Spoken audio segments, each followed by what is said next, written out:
Hello everyone, कैसे आप लोग। आज के इस वीडियो में हम लोग बात करेंगे प्रिजम्पटिव टैक्सेशन के बारे में। ओके, सेक्शन 44 AD जो होता है प्रिजम्पटिव टैक्सेशन फॉर बिजनेसेस, उसके बारे में हम बात करेंगे। ओके, प्रोफेशनल्स के लिए जो प्रोफेशनल्स होते हैं जैसे कि अकाउंटेंट हो गए, डॉक्टर हो गया, लॉयर हो गया, एक्टर हो गया, उनके लिए प्रिजम्पटिव टैक्सेशन का सेक्शन अलग है। वो सेक्शन है 44 ADA। एंड जो ट्रांसपोर्ट बिजनेस करते हैं उन लोगों के लिए भी अलग है, जो है 44 A। उसके बारे में हम एक अलग वीडियो में बात करेंगे, लेकिन हम सिर्फ इस वीडियो में, छोटा सा वीडियो होगा ये, इसके बारे में हम बिजनेस के लिए जो प्रिजम्पटिव टैक्सेशन का रूल्स है उसके बारे में डिस्कस करेंगे। तो मेनली हम सेक्शन 44 AD के बारे में डिस्कस करेंगे। ओके सर, ये जो 44 AD है ये किन लोगों को एप्लीकेबल होगा? ओके, ये एप्लीकेबल होगा रेसिडेंट इंडिविजुअल्स को, HUFs को एंड पार्टनरशिप फार्म। ओके, लेकिन पार्टनरशिप फार्म में LLP आपका नहीं आएगा। पार्टनरशिप फार्म में LLP आपका नहीं आएगा, सिर्फ नॉर्मल पार्टनरशिप फार्म को ये एप्लीकेबल होगा। Who has not claimed deduction under section 10AA और 80IA और 80RRB। जो भी रेसिडेंट इंडिविजुअल, HUF या फिर partnership farm section 10AA, 80IA या फिर 80RRB में डिडक्शन नहीं लिया होगा, उसको ही ये सेक्शन एप्लीकेबल होगा। सेक्शन 10AA क्या होता है? SEZ वाला डिडक्शन। अगर आप SEZ में बिजनेस करते हो तो आपको डिडक्शन मिलता है under section 10AA। Okay, 80IA क्या होता है? 80IA होता है इंफ्रास्ट्रक्चरल डेवलपमेंट कंपनीज के लिए डिडक्शन। ओके, एंड 80RRB जो होता है वो होता है रॉयल्टी फॉर पेटेंट। अगर आपने पेटेंट की वजह से आपको रॉयल्टी मिल रही है तो वो 80RRB में डिडक्शन मिलता है। ओके, तो ये तीनों सेक्शन में अगर आपने डिडक्शन, तीनों में से कोई भी सेक्शन में अगर डिडक्शन नहीं क्लेम किया है तो ही आपको सेक्शन 44 AD का बेनिफिट मिल सकता है। ओके सर, ये किन लोगों को एप्लीकेबल नहीं होगा? मतलब 44 AD सेक्शन कौन कौन सी लोगों को एप्लीकेबल नहीं होगा? तो ऐसे 4 कैटेगरी के पर्सन है।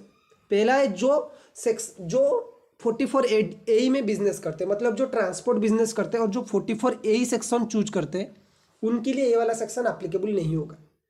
सीधी सी बात है कि अगर आप ट्रांसपोर्ट बिजनेस करते हो, मतलब व्हीकल वगैरह हायर में देते हो, तो आपके लिए एक अलग सेक्शन बनाया गया है, सेक्शन 44 AE। उसमें आप प्रिजम्पटिव टैक्सेशन का बेनिफिट ले सकते हो, तो इसीलिए ये सेक्शन आपके लिए एप्लीकेबल नहीं होगा। फिर दूसरा है एजेंसी बिजनेस। इस एजेंसी बिजनेस के लिए भी एप्लीकेबल नहीं होगा। कमीशन और ब्रोकरेज बिजनेस, उसके लिए भी एप्लीकेबल नहीं होगा। और ऐसा बिजनेस, ठीक है, जिसका टर्नओवर और gross receipt is exceeds 2 crore. कोई ऐसा बिजनेस है जिसका टर्नओवर या फिर ग्रॉस रिसिप्ट 2 करोड़ या फिर उससे ज़्यादा है, तो उसके लिए भी ये सेक्शन एप्लीकेबल नहीं होगा। मान लीजिए कि मेरा जो टर्नओवर है वो प्रीवियस ईयर 21-22 में कितना है? 3 करोड़ रुपीज़ का, 3 करोड़ रुपीज़ का है, तो मेरे ऊपर ये वाला सेक्शन एप्लीकेबल नहीं होगा। अगर 2 करोड़ से ज़्यादा हो जाता है मेरा टर्नओवर तो मेरे लिए सेक्शन एप्लीकेबल नहीं होगा। ओके ओके सर, अब हम बात करते हैं कि सर इसमें इनकम कैसे कंप्यूट करेंगे, हम लोग इनकम कैसे कैलकुलेशन करेंगे इस सेक्शन में। ओके, तो इनकम कैलकुलेशन करना इस सेक्शन में बहुत ही आसान है आपका। इसमें क्या होता है कि जितना भी आपका टर्नओवर होता है, जितना भी आपने टर्नओवर एक साल में किया, उसका आपको 8% लेना है। ओके, जितना भी टर्नओवर किया उसका 8% आपका इनकम है। तो इसीलिए यहाँ पे लिखा है इनकम इक्वल टू टर्नओवर और ग्रॉस रिसिप्ट इनटू 8%। ओके, जितना भी आपका, मान लीजिए कि मेरा टर्नओवर होता है 100 करोड़, तो उसका 8% क्या हो जाएगा? टर्नओवर अगर 100 करोड़ होता है, उसका 8% 8 करोड़ मेरा इनकम हो जाएगा। ठीक है, और ये इनकम कौन सा इनकम होगा? PGBP का इनकम होगा। ठीक है, PGBP के हेड में ये इनकम आएगा, क्योंकि ये जो सेक्शन है ये PGBP का हेड का है। Okay,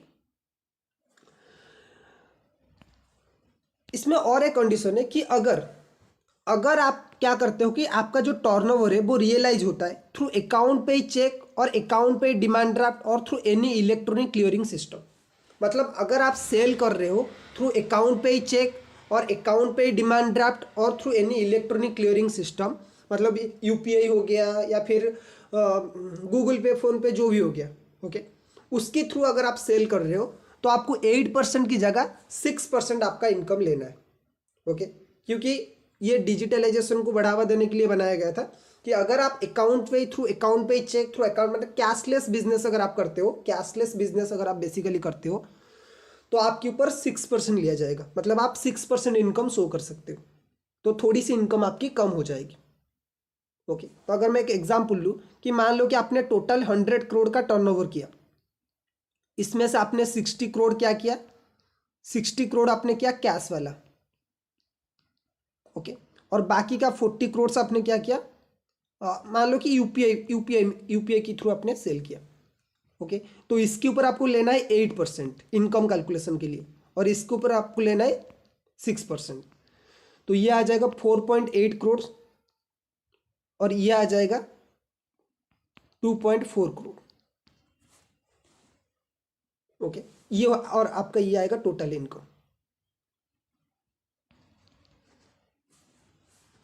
clear?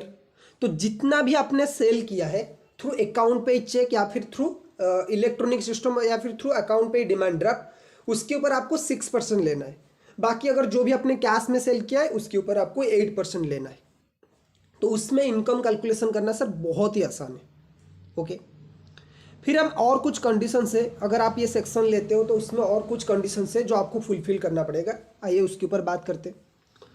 अदर कंडीशन में पहला कंडीशन क्या है कि सर एसएससी को एडवांस टैक्स पे करना पड़ेगा। ऐसा नहीं है कि आपने प्रीजम्पटिव टैक्सेशन लिया तो आपको एडवांस टैक्स नहीं देना है, आपको एडवांस टैक्स देना है।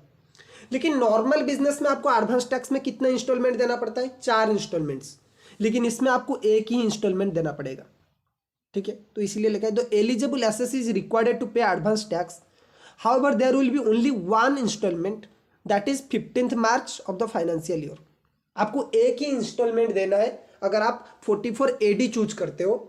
ओके, और वो कौन सी तारीख को होगा, 15th मार्च, बिफोर 15th मार्च आपको एक ही इंस्टॉलमेंट पे करना है। अगर आप 44 AD चूज करते हो तो कोई भी एक्सपेंडिचर का डिडक्शन आपको नहीं मिलेगा। जो भी सेक्शन 30 to 37 में है पीजीबीपी में, पीजीबीपी हेड में जो भी सेक्शन 30 to 37 में जो भी डिडक्शंस दे रखा है, जो भी एक्सपेंडिचर का डिडक्शन दे रखा है, वो आप कोई भी क्लेम नहीं कर सकते। ओके, अगर आप सेक्शन 44 AD चूज करते हो। अगर आप सेक्शन 44 AD चूज करते हो तो ना तो आपको बुक्स ऑफ अकाउंट मेंटेन करने की जरूरत है, ना तो आपको उसको ऑडिट करने की जरूरत है। ओके, अगर आप सेक्शन 44 AD चूज करते हो तो अप टू 2 करोड़, अब तो अप टू 2 करोड़ तक ही सेक्शन 44 AD चूज कर सकते हो, उससे ज्यादा हुआ तो आप चूज कर नहीं सकते।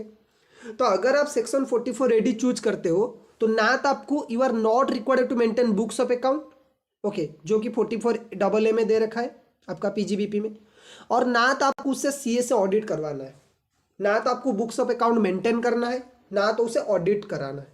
ठीक है, तो कोई भी बुक्स ऑफ अकाउंट का झंझट है ही नहीं।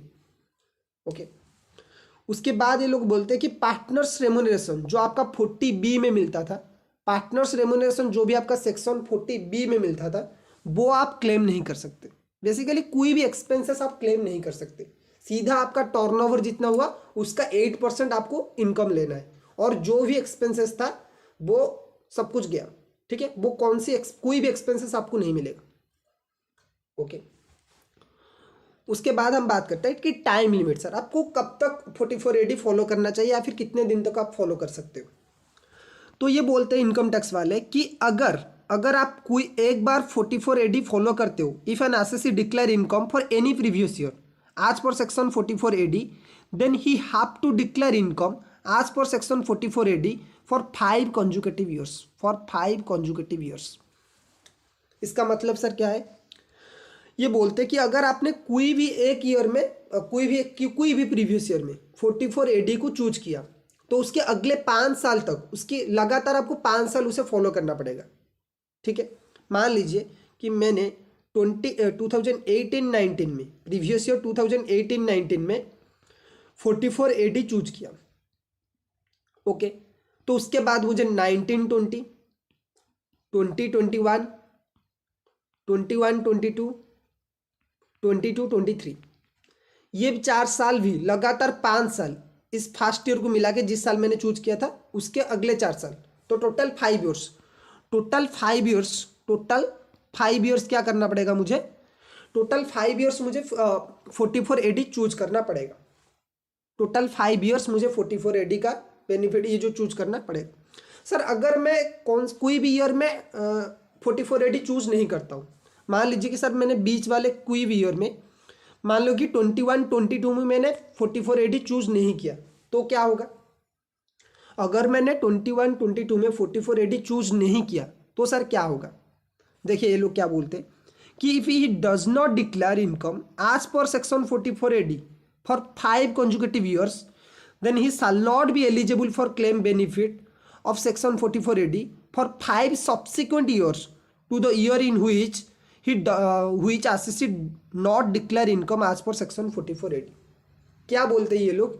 ये लोग बोल रहे कि अगर पहले आपको क्या करना है, अगर 1 साल आपने चूज किया तो लगातार 5 साल आपको फॉलो करना है, लेकिन अगर आप बीच में किसी भी साल में आप फॉलो नहीं करते तो उसके नेक्स्ट 5 ईयर में, उसकी नेक्स्ट 5 ईयर तक आप फॉलो नहीं कर सकते 44 AD।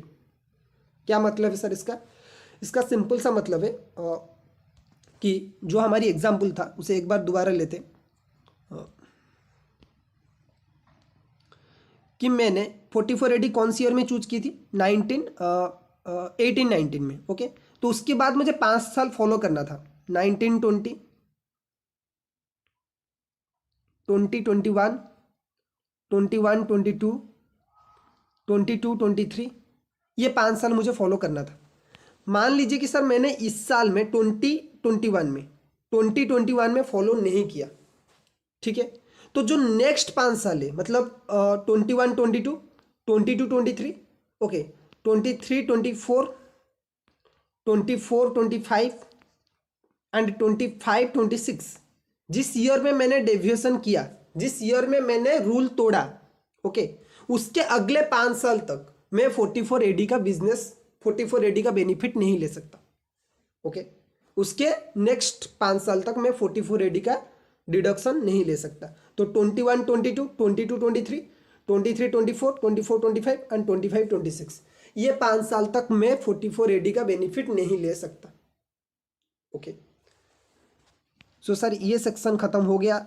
इसी में एक बार चलिए रिवाइज कर लेते हैं कि क्या क्या हमने पढ़ा, क्विकली रिवाइज करते हैं। ओके, सो हमने 44 AD पढ़ा। 44 AD सर किन लोगों के लिए एप्लीकेबल है? ये एप्लीकेबल है रेसिडेंट इंडिविजुअल, ये आपका एप्लीकेबल है रेसिडेंट इंडिविजुअल HUF फार्म्स, लेकिन फार्म में LLP नहीं आएगा। जो लोग डिडक्शन क्लेम नहीं, जिन लोगों ने डिडक्शन नहीं लिया होगा अंडर सेक्शन 10AA, 80IA और 80RRB। ओके, अगर इन तीनों में से किसी ने इन तीनों सेक्शन में डिडक्शन नहीं लिया है तो ही आप 44 AD फॉलो कर सकते हो। किन लोगों को सर ये एप्लीकेबल नहीं होगा? जो लोग 44A बिजनेस में है, मतलब जो लोग ट्रांसपोर्ट बिजनेस में है, एजेंसी बिजनेस के लिए एप्लीकेबल नहीं होगा, कमीशन या और ब्रोकरेज बिजनेस के लिए एप्लीकेबल नहीं होगा। और किन लोगों को एप्लीकेबल नहीं होगा सर? जिन लोगों की turnover, any business whose turnover, कोई भी बिजनेस हो जिसका टर्नओवर और ग्रॉस रिसिप्ट 2 करोड़ से ज़्यादा है, जिसका टर्नओवर या फिर ग्रॉस रिसिप्ट 2 करोड़ से ज़्यादा है, उन लोगों के लिए भी ये सेक्शन एप्लीकेबल नहीं होगा। फिर हमने पढ़ा कि इनकम सर कैसे कैलकुलेट करेंगे? बहुत ही आसान है, जितना भी आपका टर्नओवर होता है उसका 8% ले लीजिए। अगर आप अकाउंट पे चेक, अकाउंट पे डिमांड ड्राफ्ट या फिर इलेक्ट्रॉनिक क्लियरिंग सिस्टम, मतलब जो UPI वगैरह होता है उसमें सेल किया है तो 8% की जगह आपको 6% लेना है। ओके, फिर हमने क्या पढ़ा कंडीशंस के बारे में? अगर आप 44 AD चूज करते हो तो you are liable to pay advance tax. Okay, लेकिन आपको एक इंस्टॉलमेंट देना है। नॉर्मली 4 होता है नॉर्मल बिजनेस के लिए, लेकिन आप 44 AD अगर आप चूज करते हो तो आपको एक ही इंस्टॉलमेंट देना है। और कब तक देना है? Up to 15 March. ओके, अगर आप 44 AD चूज करते हो तो आपको सेक्शन 30 से 37, मतलब कोई भी सेक्शन, कोई भी एक्सपेंडिचर जो है उसका डिडक्शन नहीं मिलेगा। सिंपल बात है, कोई भी एक्सपेंडिचर का डिडक्शन नहीं मिलेगा। ओके, अगर आप 44 AD चूज करते हो तो आपको ना तो बुक्स ऑफ अकाउंट मेंटेन करना है, ना तो आपको उसे CA से ऑडिट करवाना है। तो आपको ना तो बुक्स ऑफ अकाउंट मेंटेन करना है, ना तो उसे चार्टर्ड अकाउंटेंट से ऑडिट करवाना है। ओके, फिर हमारा था टाइम लिमिट। टाइम लिमिट ये बोलता था कि अगर आपने एक बार 44 AD चूज किया देन आपको 5 कंसेक्यूटिव ईयर तक आप उसको फॉलो करना पड़ेगा। 1 साल आपने अप्लाई किया तो 5 साल तक आपको फॉलो करना पड़ेगा। ओके, लेकिन अगर आप 5 साल के बीच में कहीं भी डेविएशन करते, कहीं भी रूल फॉलो नहीं करते, ठीक है, तो उसकी जिस साल आपने रूल तोड़ा, जिस साल आपने 44 AD का बिजनेस 44 AD का सेक्शन फॉलो नहीं किया, उसकी नेक्स्ट 5 साल तक भी आप 44AD फॉलो नहीं कर सकते। ओके, तो ये था 44AD का पूरा डिटेल्स एक्सप्लेनेशन। ओके, अगर वीडियो अच्छा लगा है तो आप लाइक कर सकते हैं इस वीडियो को। ओके, फिर हम नेक्स्ट वीडियो में मिलते हैं।